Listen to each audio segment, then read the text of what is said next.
কোন বিএনপি? যেই বিএনপি শরিয়া আইনে বিশ্বাসী না। কোন বিএনপি? যেই বিএনপি বাংলাদেশের ইসলাম পন্থাদের উত্থান নিয়ে তারা বিঘ্নিত চিন্তিত। কোন বিএনপি? তারেক রহমান বলেছেন এই বাংলাদেশের মধ্যে মৌলবাদের অবয়ারণ হতে দেওয়া যায় না। এই বিএনপিকে আপনারা ক্ষমতায় নেওয়ার জন্য ভোট দিবেন না। এটা কিন্তু জাতি বুঝে গেছে। চাই না আর জালেমদের সহযোগী হতে চাই না। বাংলাদেশকে মুক্ত করতে হবে এবং বাংলাদেশের মধ্যে ইসলামের পতাকা আজকে সংসদের মধ্যে উড্ডীন করতে হবে। বাতিলকে বঙ্গোপসাগরে নিক্ষেপ করতে হবে। আমি যে আয়াত শরীফ তেলাওয়াত করেছি, আয়াতের ভিতরে আল্লাহ রাব্বুল আলামিন বলেছেন এক কথায় সৃষ্টি যা আইন হবে তা। আসলে আমরা শ্রমিক, আমাদের দাবিগুলো বাস্তবায়নে আমরা 53 বছর 54 বছর চলছে বাংলাদেশ, আমরা দেখেছি আসলে বাস্তবে শ্রমিকদের দাবি বাস্তবায়নের পরিবর্তে শ্রমিকদেরকে বিভিন্ন সময় স্বার্থান্বেষী মহলগুলো তারা ক্ষমতায় যাওয়ার সিঁড়ি হিসেবে ব্যবহার করে আজকে তারা আঙ্গুল ফুলে আজকে বটগাছ হয়েছে, তালগাছ হয়েছে, বিদেশে বেগম পাড়া তৈরি করেছে, হাজার হাজার লক্ষ কোটি টাকা বাংলাদেশ থেকে পাচার করে বাংলাদেশকে তামাম বিশ্বের ভিতরে আজকে অপমানিত করেছে। একমাত্রই এই সমস্ত দাবিগুলো বাস্তবায়নের নীতি আদর্শ, তার নাম হলো ইসলাম। 5ই আগস্ট 2024 যে গণ অভ্যুত্থান হয়েছে, আজকে বাংলাদেশের আনাচে কানাচে আমার রিক্সাওয়ালা ভাইরা, আমার শ্রমিক ভাইরা, সর্বক্ষেত্রে যখন আমরা আলোচনা করি সবার মুখে একটাই স্লোগান চলে আসছে, আমরা আওয়ামী লীগের শাসন দেখেছি, বিএনপির শাসন দেখেছি, জাতীয় পার্টির শাসন দেখেছি, কিন্তু ইসলামের শাসন দেখি নাই।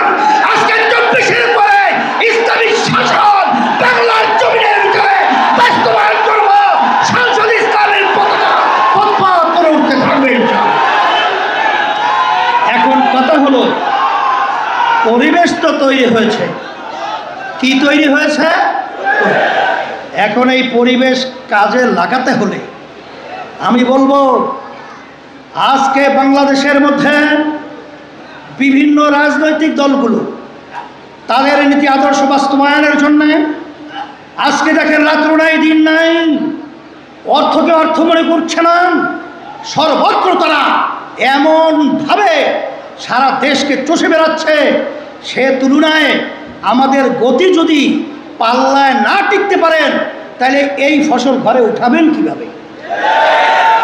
এই জন্য আমি সকলকে আহ্বান জানাবো, প্রশাসন সহ সর্বত্র একটা কথা রয়েছে, ইসলামী আন্দোলন নেতাকর্মী এবং যারা সমর্থক রয়েছেন, মুহিব্বিন রয়েছেন এবং দেশপ্রেমিক যারা রয়েছেন, আমি সকলকে আহ্বান জানাবো, আজকে ক্ষেত্র তৈরি হয়েছে, এই ক্ষেত্রের ফসল ইসলামের পক্ষে আজকে যদি আমাদের উঠাতে হয় তাহলে আমাদের এই সময়কে একটা মুহূর্ত যেন আমরা অবহেলায় নষ্ট না করে আমার প্রতিটা ভাইয়ের কাছে, আমার মা বোনদের কাছে আমাদেরকে দাওয়াত পৌঁছাতে হবে যে এই নীতি আদর্শের মাধ্যমেই দুনিয়াতে শান্তি, আখেরাতে মুক্তি। সাথে সাথে আমি বলবো আজকে বাংলাদেশের মধ্যে দেখেন আপনারা 53 বছর যে পদ্ধতিতে নির্বাচন হয়েছে, সেই নির্বাচনের মাধ্যমে কি হলো? হাজার হাজার মায়ের কোল সন্তান হারা হলো। এরা ক্ষমতায় যাওয়ার পরে আমাদের দেশের টাকা বিদেশে পাচার করলো। আজকে আয়না ঘরের মতো আইয়ামে জাহিলিয়াতের ইতিহাসকে তারা হার মানালো। আজকে লক্ষ লক্ষ মানুষকে মিথ্যা কেসের মাধ্যমে সংসারগুলোকে ধ্বংস করলো। এর পরিবর্তনের জন্যই এবং প্রতিটা ভোটারের মূল্যায়নের জন্যই ইসলামী আন্দোলন বাংলাদেশ সহ অনেক রাজনৈতিক দল তারা কিন্তু জামাত ইসলাম সহ পিআর পদ্ধতির নির্বাচন দাবি করেছি। কিন্তু মুখের মধ্যে বলতে হয় আজকে সরকার যেই জানের বিনিময়, যেই রক্তের বিনিময়, যেই চক্ষু হারানোর বিনিময় তারা আজকে দেশ পরিচালনা করছে, এই অন্তর্বর্তীকালীন সরকারের প্রধান তিনি কিন্তু বলেছিলেন, জাতির কাছে কমিটমেন্ট করেছিলেন যে আমাদের 3টা দায়িত্ব, একটা হলো সংস্কার, এরপরে দৃশ্যমান বিচার, এরপরে জাতীয় নির্বাচন। কিন্তু দুঃখের মধ্যে বলতে হয় আমরা সেইভাবে সংস্কার দেখি নাই, দৃশ্যমান বিচারের অগ্রগতি দেখি নাই, কিন্তু নির্বাচন জাতীয় রোডম্যাপ আমরা দেখেছি। আমরা বলবো যে আপনারা জাতির সঙ্গে মনের আশা আকাঙ্ক্ষা পূরণ না করে আপনারা ক্ষমতায় থেকে আমাদেরকে হতাশ করেছেন। এখন পিয়ার পদ্ধতির নির্বাচনের ব্যাপারেও ঐক্যমতে এজেন্ডাই আনেন নাই। এটা আমাদের জাতির থেকে, বাংলাদেশের মানুষের থেকে আপনাদের কর্মকাণ্ডের জন্য আমরা ধিক্কার জানাই। এখন কথা হলো এতটুকুই, জুলাই সনদ এইটা আইনি স্বীকৃতি দিতে হবে। বিএনপি বলছে নির্বাচনের দিন, কেন গণভোট নির্বাচনের দিন হবে কেন? কিন্তু বাংলাদেশের মানুষ কিন্তু এখন ঘুমান্ত নয়, আমরা কিন্তু সজাগ। আপনাদের আচরণ মানুষ দেখেছে বারবার, আর বাংলাদেশের মানুষ প্রতারিত হবে না। আমাদের পরিষ্কার কথা হলো যে নির্বাচনের আগে জুলাই সনদ স্বীকৃতির জন্য আইনি গণভোট আগে দিতে হবে। এবং সকলকে মুদাত আহ্বান জানাবো, বিশেষ করে ইসলামী দলগুলো যারা রয়েছেন, আমাদের ঘোষণা ছিল ইসলামী রাষ্ট্র একটা যাবে। দেশপ্রেমিক যারা রয়েছেন আমরা সবাই একত্রিত হয়ে আমরা দেশ গঠন করব। কিন্তু এর ভিতরে দেখা যায় যে কিছু বিভিন্ন কায়দায় তারা আজকে ইসলামী এই জোটটাকে, এই অবস্থানটাকে দুর্বল করার জন্যে বিভিন্ন ধরনের আলোচনা করেন, কিন্তু ভোটটা কোন জায়গায় দিবে সেটাও চিহ্নিত করে পরিষ্কার আপনারা বক্তব্য রাখেন। কিন্তু আপনারা গোপনে কৌশলে বিএনপির ভাগসে ভোট ঢুকাবেন, এটা কিন্তু জাতি বুঝে গেছে। কোন বিএনপি? যেই বিএনপি, এটা কিন্তু জাতি বুঝে গেছে। কোন বিএনপি? যেই বিএনপি শরিয়া আইনে বিশ্বাসী না। কোন বিএনপি?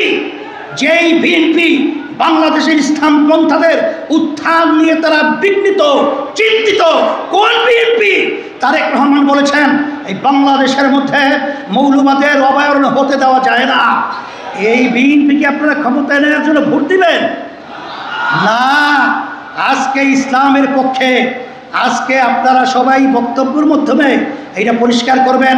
মুরব্বীদেরকে সহ সকলকে আমরা উদাত্ত আহ্বান জানাচ্ছি, কারণ আমরা আর মারকুল খালি করতে চাই না, আর চাঁদাবাজদের সহযোগী হতে চাই না, আর জালেমদের সহযোগী হতে চাই না।